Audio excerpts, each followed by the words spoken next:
নমস্কার, নিউজ 18 ডিজিটালে আপনাদের স্বাগত। আমি বিশ্বজিৎ। এই মুহূর্তে মাঠপুকুরে, ধাপার মাঠপুকুরে আগুনের কি অবস্থা আপনাদের একবার সরাসরি সেই ছবি দেখাবো এবং বিস্তারিত জানাবো কি পরিস্থিতি।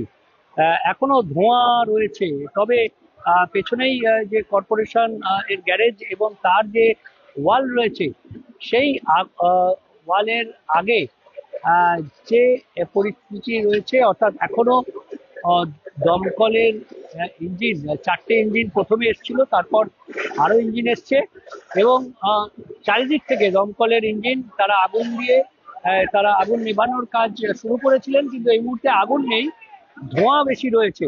আর এই ধোঁয়ার ভেতরে ধিকি ধিকি আগুন জ্বলছে, কারণ সমস্ত এলাকাটা জুড়েই প্লাস্টিক জাত যে পদার্থ, সেই প্লাস্টিক জাত পদার্থ রয়েছে।